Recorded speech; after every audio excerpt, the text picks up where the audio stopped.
You have a great desire to become an entrepreneur. You want to be independent, you want to start your business. You are ready, but there is always this thing. You don't have idea, you don't know how to test this idea, you don't know how to start. Well, you're in the right place. This is a great video for you. Hi, I am Alina Goko, the founder of Soapy Mania Handcrafted Soap Boutique. We sell handcrafted soap and bath treats all over the United States. And I'm here to tell you more how to start a business, how to run a business, and a lot of business tips and tricks. In this video, we're gonna talk about how to get an idea and how to test your idea and see if it's gonna work or not before you start your business. Please don't forget to click subscribe button to avoid missing new videos. All right, let's go.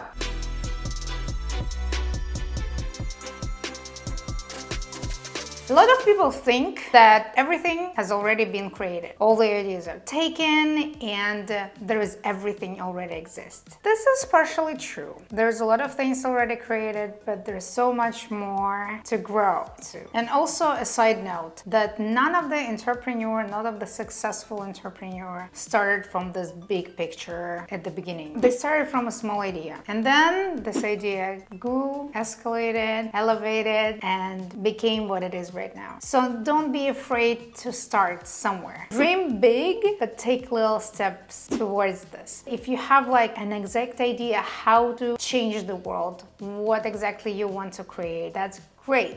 But if you don't, if it's like something in the air, let's say you want to solve this problem, but you don't know how, you probably don't know the exact method or the exact tool to use. Maybe you're gonna create this tool or you're gonna invent this method eventually, but at least something is brewing in your head. That's a great start. This is exactly where you need to start putting things together. And in this video, I'm gonna give you some ideas on how to do that. Step one, get an idea. I totally get it that it's very, very complicated to be creative. Even the most creative people in this world, they also need some kind of environment, some kind of state of mind in order to create their masterpieces. That's why you need to do the same for yourself.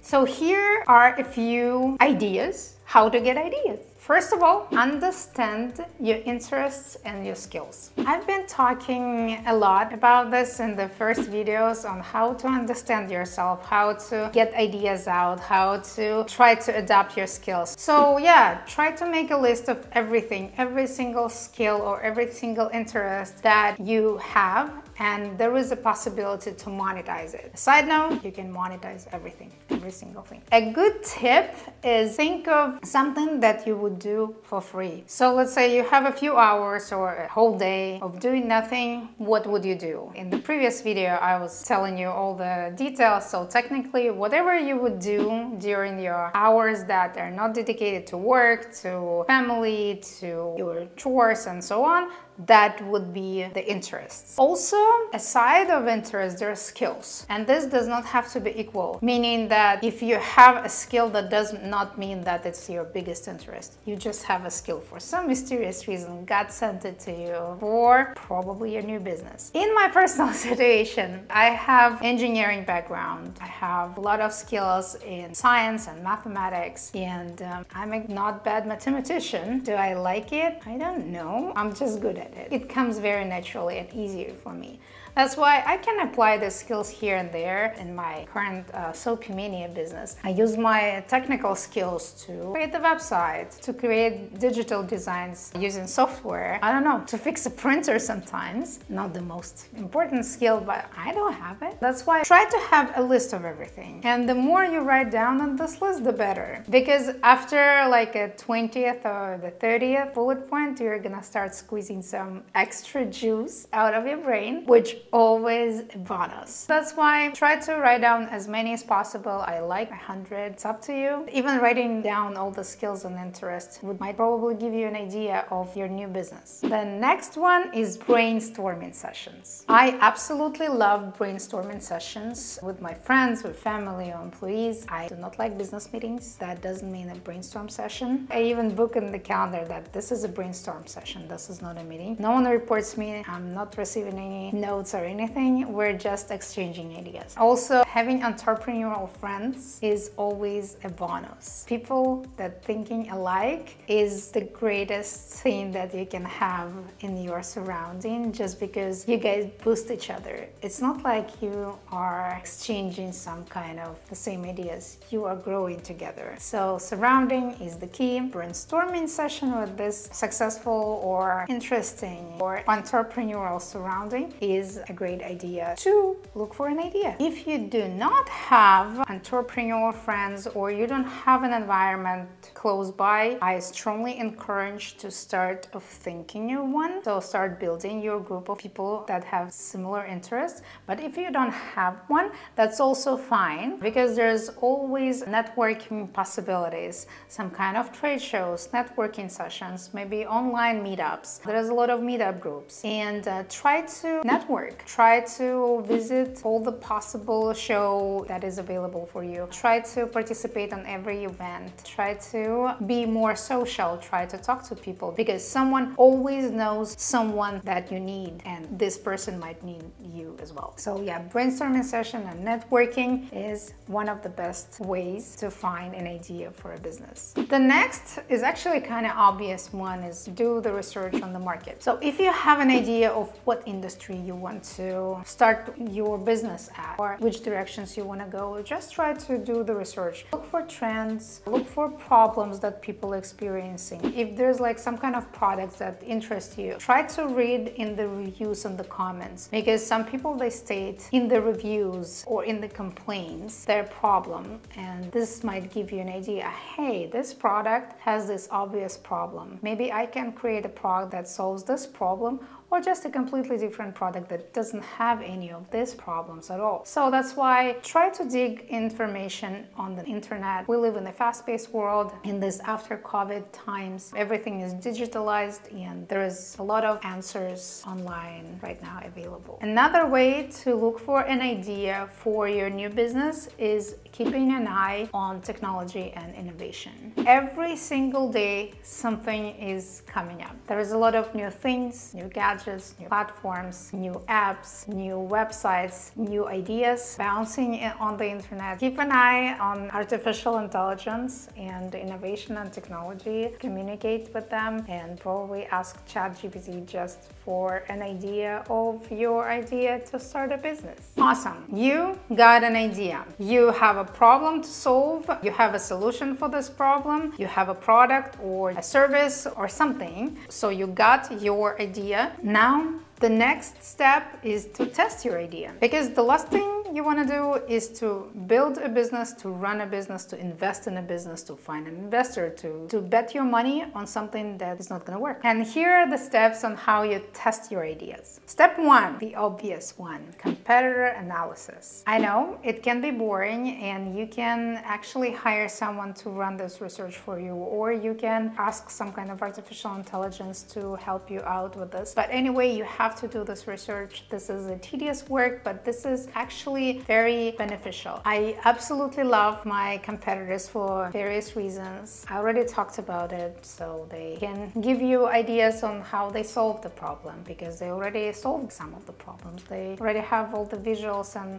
all the websites. They have done some kind of trade shows, research events participation. For God's sake, they can become your partners, and a great partner is always a great plus. I absolutely encourage you to do your competitor analysis, see how they do it, where they market their product or service, how they run their ads, how they build their business, where do they display their advertisements, who do they work with, what events do they attend. This information helps you build an avatar of your customer, of your idea, of a person who is gonna be buying your product or service. After this, once you do the research of your competitors, you need to do your audience, your potential potential customer analysis and research. Like I said, you need to build an avatar of your actual buyer, of a person who needs your product or your service. So once you have an avatar of this potential customer, you can try to spot a person that falls in this category and probably try to ask some questions, like build a customer development form or build some kind of feedback form. Ask questions like, how would you like this? What would you want here? How would you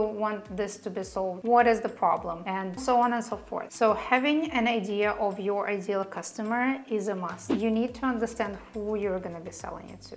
What is the problem that you're going to be solving for the person, for the actual customer? So the next step is creating an MVP, minimum viable product, meaning that you need to create some kind of prototype or a small sample or a small portion of the product or service that you want to sell and try to sell it or to give it to your friends or create some kind of focus group and test it on your focus group. That's how you're going to drive on your business. Of course, it's going to cost this unit of product or this unit of service is going to cost you way more than the actual product later, just because once you're scaling, you're shrinking down the cost of your product. But at this point, you need to see how your customer is going to receive it, how you would want to present it, how you want to ship it, how you want to give it, how you want to welcome your customer, what's the feedback that your customer is going to give. So create the whole cycle. Like testing MVP is a great idea, and it's actually going to solve a lot of your problems down the road, just because having an MVP and running on MVP stage is actually the most stressful stage in my opinion, just because everything falls apart, everything goes wrong, and this is actually a great thing, just because if you solve these like tiny problems on MVP stage, then you are not gonna have them later once you have a bigger product or bigger service already. The next is do your financial analysis. Try to think of how much money you need, where you're gonna get it, how you're gonna get it, and so on. I have a video on the investments. Please watch it if you need an investor, if you think of an investor, or if you don't want an investor, if you're not ready for an investor, try to think of your budget anyways, because whatever you think, add like 30% to it, that's gonna be the minimum that you're gonna spend.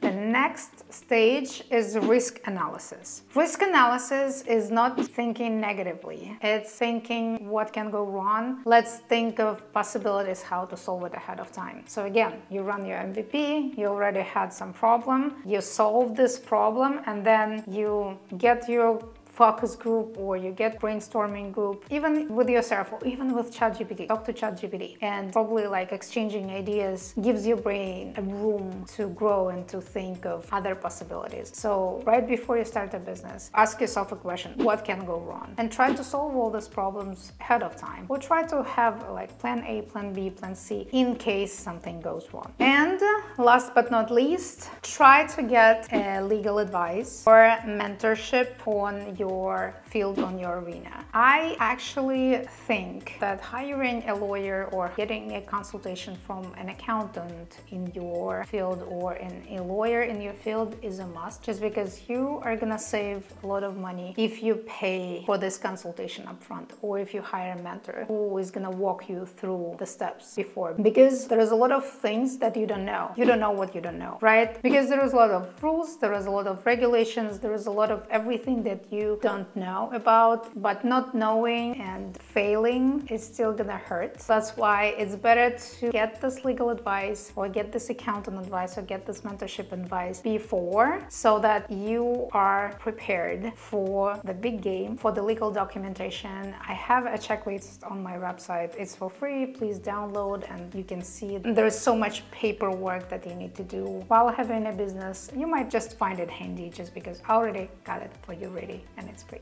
So you got your idea, you tested your idea, and it worked. So you think you're ready, and now it's time for launch your business. So you need to create your business plan, you need to start building a system, start building a business. I have a few videos about it on my channel as well. You need to create a team. Your business is kind of at the newborn stage. Congratulations! So this all sounds a lot, but following these steps is actually help you to get a good idea, to test this idea and to allocate all the risks and possible failures in your future business. So if you just do the baby steps towards a bigger goal, it will always bring you to a success. So this was a very brief explanation of the steps on how to get ideas and how to test your ideas and how to build a business. Of course, every single step has a lot of depth and a lot of nuances. I hope you find it helpful and interesting, and I have more videos on probably each of these steps on my channel. Please follow, click like, and I'll see you in the next videos. Bye!